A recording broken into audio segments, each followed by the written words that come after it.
여러분, 요즘 경제계에서는 그래도 내노라 하는 사람들이 경제 위기에 대한 전망을 지금 속속 내놓고 있습니다. 사실 우리 코스피를 보면 경제 위기라는 생각을 할 수가 없어요. 지금 12월 4일 현재 2731.45로 마감했습니다. 12월 4일만 하더라도 1.31%나 올라갔어요. 35.23포인트가 말입니다. 그래서 사상 최고치, 역대 최고치 이렇게 계속 경신하고 있는 중이에요. 경제가 이렇게 좋은데 주식시장이 이렇게 떴는데 왜 난리냐. 자본주의에서 가장 꽃이 주식시장 아니냐. 주식시장은 지금 그야말로 사상 최고치 행진을 하고 있는데 무슨 소리 하는 거냐 이렇게 말하시는 분들도 꽤 많습니다. 그렇지만 손정희 소프트뱅크 회장은요 굉장히 폭을 좁혔어요. 석 달 내에 2달 내지 석 달 내에 위기 온다. 아예 이렇게까지 이야기하고 있는 정도예요. 그러면서 본인은 실제로 기업에 투자했던 돈들을 다 회수를 했어요. 현금으로 쌓아놓고 있어요. 현금으로. 2달 내지 석 달 후에 재앙이 온다. 대재앙이 온다고 이야기를 했기 때문에 지금 본인 스스로도 엄청난 100조에 달하는 투자자금 중에 60조 이상을 지금 걷어들였다. 이렇게 이야기할 정도로 지금 대재앙에 대비하는 모양새거든요. 게다가 세계적인 투자자라고 이야기하죠. 짐 로저스. 짐 로저스도 마찬가지로 1년 내지 2년 이내에 금융위기보다가 더 독한 위기가 온다. 이런 말들을 한단 말입니다. 심지어 말입니다. 짐 로저스는 일본의 침몰을 주장하는 그런 사람이기도 합니다. 조지 소로스, 워렌 버핏, 짐 로저스 이러면 세계 3대 투자가입니다. 이 투자가가 1년에서 2년 사이에 대위기가 온다 이렇게 이야기할 정도면 이게 시장에 아무래도 무슨 큰 힘이 있지 않겠느냐 또 두려움이 있지 않겠느냐 이렇게 예상을 할 수가 있습니다. 그런데 지금 우리나라 학자들 중에서도요 심지어 한국을 꼭 집어서 1년 내지 2년 내에 대침체에 온다 이렇게 섬뜩한 경고를 하는 사람이 속속 등장을 하고 있습니다. 이 말은 여러분 실제 경제에 대한 위기가 그만큼 지금 뭐라고 해야 되나요? 폭발 직전이다 이렇게 봐야 되나요?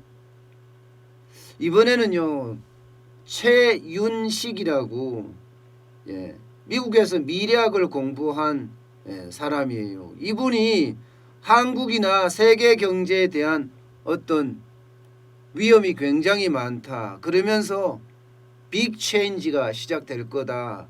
코로나19가 끝난 이후에 아마 굉장히 큰 변화가 있을 텐데 그중에서도 대한민국은 구조적인 원인 때문에 제조업이 몰락하면서 대침체를 겪을 거다 하는 아주 섬뜩한 경고를 했습니다. 지금까지는 정부 무서워서 구조조정을 못하고 있다는 거예요.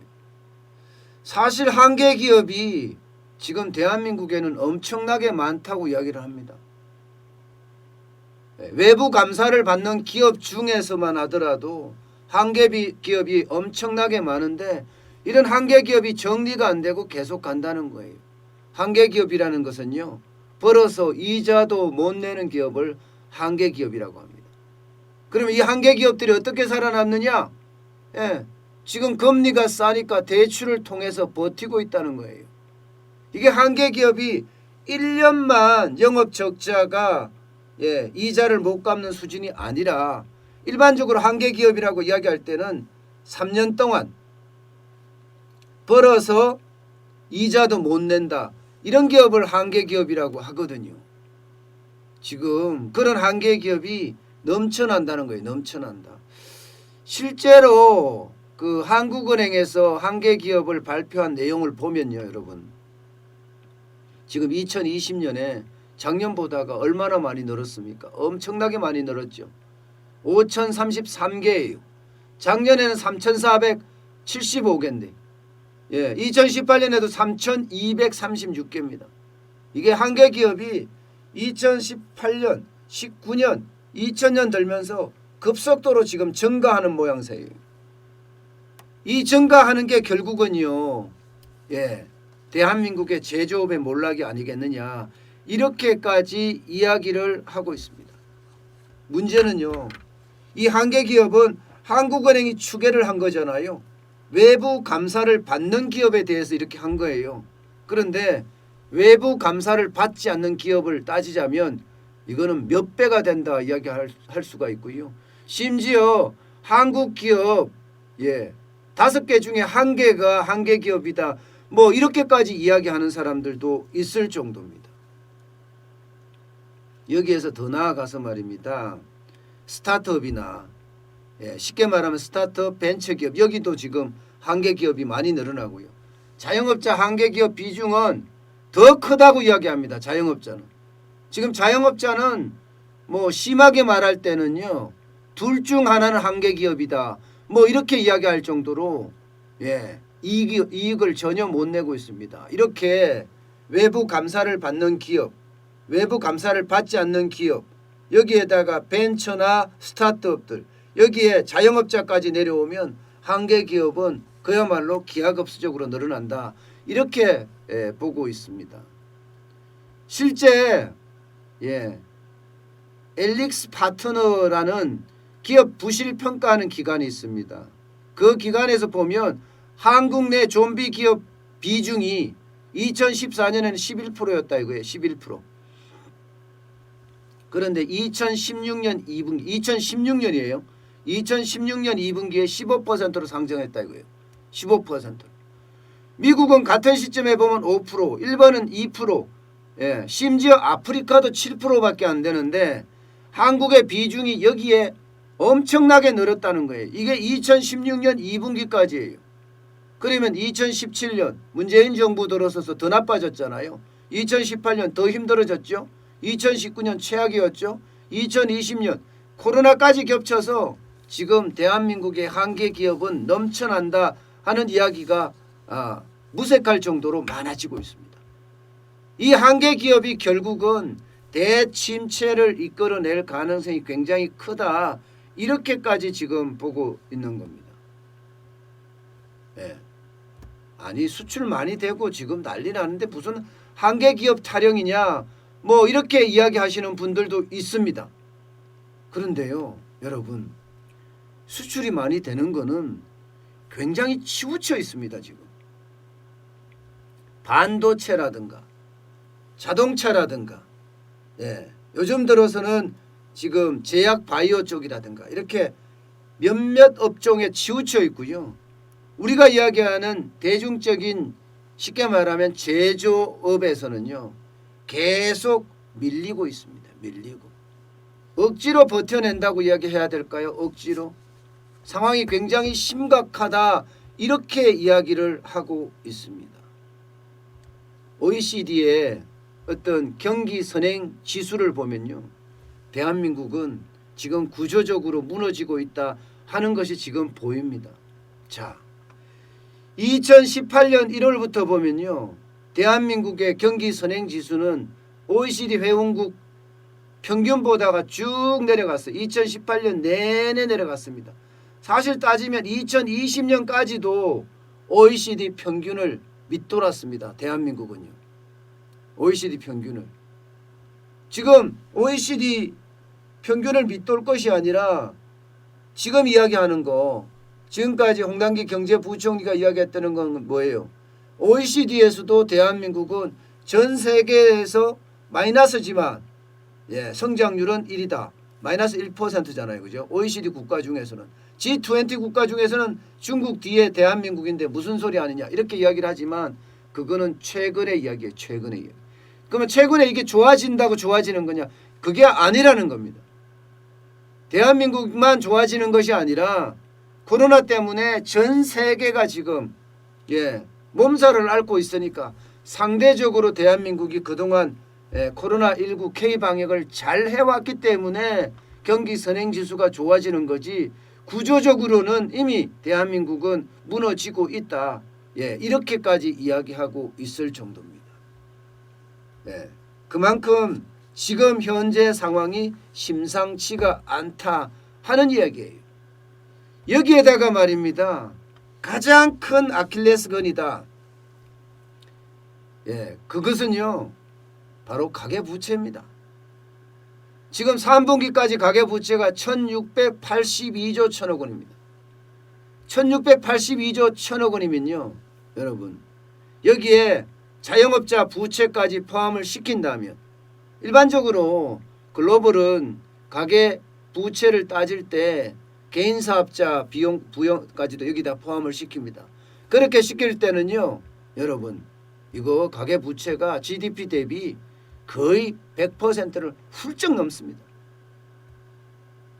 대한민국의 GDP가 1900조, 1910조, 1919조 올해는 그보다 더 쪼그라들 것 같긴 하지만 그거를 월등하게 넘는다고 생각을 해보세요. 월등하게. 지금 자영업자 부채가 얼마라고 그랬습니까? 387조라고 그랬습니다. 387조. 387조를 여기다 더하면요. 거의 2천조가 넘었습니다. 그렇게 됐을 때 이 가계부채가 사실은 우리 경제에 치명타를 줄 거라는 거예요. 가계에 부채가 많으면 여러분 돈을 안 씁니다. 소비 여력이 떨어집니다. 일반적으로 가계부채 할 때 지금 우리는 109%까지 올라가 있는데 이게 IMF나 이런 데서는요 85% 정도가 84% 5% 정도가 적정선이라고 합니다. 84% 55%를 넘어서면 실제 경제 성장률에 영향을 주고 소비에 영향을 준다는 이야기예요. 그러면 경제에 대한 그만큼 충격이 있을 거다 하는 이야기가 지금 현재까지의 어떤 이야기입니다. 실제로 보면요 여러분 우리 GDP가 지금 쭉 빠지고 있는 거예요. 사실은요. 2010년에 1조 940억 달러였거든요. 1조 940억 달러. 지금 2018년에는요. 1조 7,200억 달러예요. 1조 7,200억 달러. 근데 이게 거의 한 8년 지났지만 그렇게 많이 늘어나는 그런 모습은 지금 못 보여주고 있습니다. 게다가 성장률 지금 떨어지는 거 보세요. 성장률. 미국 경제가 성장률 5%가 말입니다. 2%로 떨어지는데 시간이 꽤 걸렸어요. 34년 걸렸습니다. 34년. 독일 같은 경우는 27년 걸렸고요. 일본은 25년 걸렸습니다. 그런데 대한민국은요. 단지 7년 걸렸어요. 7년 만에 그야말로 폭삭 내려앉은 거예요. 5%가 2%로. 그리고 2%가 1%로 추락하는 데는 일본은 4년 걸렸는데 대한민국은 1년 걸렸습니다. 그게 바로 대한민국의 구조적인 그런 위험을 안고 있다는 이야기예요. 구조적인 위험을. 그 구조적인 위험이요. 부채예요. 부채. 부채가 지금 보면 민간 신용을 다 합쳤을 때는 GDP 대비 206조 206.2%입니다. 기업 신용만 봤을 때도 108.6%고요. 가계 신용을 봤을 때는 97.6%거든요. 여기서는요. 여기에 97로 가고 108로 가는 요게 바뀐 것은요. 이 자영업자 부채가 기업 신용으로 잡혀 있기 때문에 그렇습니다. 자영업자 부채가 가계 신용 쪽으로 잡히면 이게 109까지 올라갑니다. 물론 기업도 100%가 넘습니다. GDP 대비. 그만큼 대한민국은 빚이 엄청나다는 이야기예요. 이 빚이 결국은 우리 경제에 굉장히 치명적인 영향을 줄 거다. 이렇게 지금 예상을 하고 있습니다. 여기에다가 코로나19의 어떤 그 상황이 지금 우리 대침체를 앞당길 수 있다, 이런 얘기를 더 많이 하고 있습니다. 여러분, 지금 코로나19에 대한 금융 지원 보세요. 엄청난 규모입니다. 250조 9천억 원이에요. 250조 9천억 원. 내년에 우리 예산이 말입니다. 내년에 예산이 558조죠. 그러면 250조 9천억 원이면 이게 내년 국가 예산의 거의 절반을 조금 안 되는 수준이에요. 절반에 가까운 수준이에요. 절반에 가까운 수준의 금융 지원이 지금 이루어졌습니다. 만기 연장만 하더라도 대기업, 중소기업, 자영업자, 심지어는 개인까지 110조 2천억 원입니다. 여기다 신규가 88조 1천억 원이고요. 보정도 있어요. 보정이 만기 연장이 33조 원 규모고요. 신규가 19조 7천억 원입니다. 그런데 이 돈들이 한번 터진다고 생각을 해보세요. 그러면 대한민국의 펀더멘탈이라고 이야기하는 구조 자체가 망가질 가능성이 있다는 이야기예요. 여러분, 분명한 것은요, 지금 대한민국은 앞으로 1년, 좀 더 길면 2년 안에 엄청난 충격이 한번 몰아칠 거다, 이렇게 얘기하는 게 일반적이에요. 소프트뱅크 손정희 회장 같은 경우만 하더라도 두세 달 내에 재앙이 닥친다고 이야기를 했지만 짐 로저스는 1년에서 2년 사이라고 이야기했습니다. 이게 세계 경제에 대한 문제고, 짐 로저스가 이야기했을 때는 미국 경제가 부채 때문에 망가져서 미국 경제가 어려우면 세계 경제가 어려워질 거다, 그런 이야기거든요. 지금 이 말하고 요즘 미래학자들이 이야기하는 그 말하고는 궤를 같이 합니다. 1년에서 2년. 특히 대한민국 같은 경우는 구조적인 문제가 이게 해결이 돼야 되는데, 구조적인 문제를 해결 안 하고 지금 이렇게 대출로서 끌고 간다. 이 끌고 가다 보면 결국은 한계에 부딪혀서 뻥 하고 터질 거다. 제일 많이 터지는 게 이렇게 되면요, 대출 자체에 문제가 생겨서 터지기 때문에 금융위기가 먼저 오게 됩니다. 금융위기가 오면 여기에 대한 회복이 쉬우냐? 여러분, 예상보다 회복이 어려울 거라고 내다보고 있어요. 예상보다. 왜? 충격이 왔을 때 회복을 하려고 그러면 기업의 어떤 건전성이 좋아야 되는데 그렇지 못하다는 겁니다. 그렇지 못하다는 거예요. 그런데 그 건전성이 지금 계속 나빠지고 있기 때문에 이야기해요. 일반적으로 여러분, 이런 이야기가 있어요. 예상된 위기는 현실화되지 않는다. 다시 말해서 위기를 예상하고 있기 때문에 거기에 대처를 해서 그 위기는 현실적으로 나타나지 않을 거다 하는 게 일반적인 이야기인데요. 사실 지금은요, 이게 과연 맞을까? 오히려 안 맞을 수도 있다. 오히려 더 비관적인 전망. 예상된 위기는 분명히 현실화된다. 왜냐하면 이거는요, 위기에 대한 대응을 할 수 없다는 뜻이에요. 예상된 위기가 분명히 보일 때는 대응을 할 수 있는 돈이 있잖아요. 돈으로 대응할 수 있는 그런 기관이 있지만 대한민국은 부채가 정부 부채, 기업 부채, 가계 부채, 자영업자 부채, 부채가 워낙 많기 때문에 이 대응 자체가 힘들어진다, 이런 얘기까지도 나오고 있을 정도예요. 그만큼 지금 경제 위기, 대침체에 대한 이야기는요, 여러분, 점점 깊어지고 있다는 사실이 우리를 좀 우울하게 합니다. 이때는 제일 좋은 게요, 침체기가 도래하면요, 결국은 돈이 최고입니다. 돈이. 왜 침체하는가를 잘 생각해 봐야 됩니다.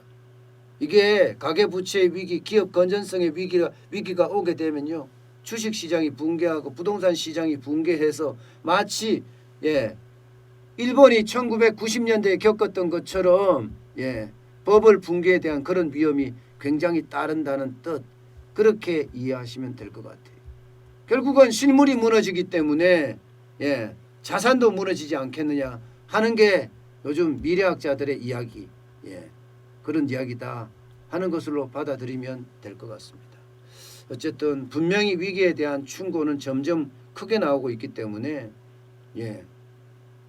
예상된 위기지만 그게 현실화될 가능성도 굉장히 크다. 이렇게 저는 봅니다.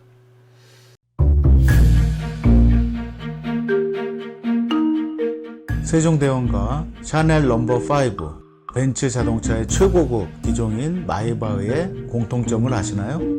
바로 침향입니다.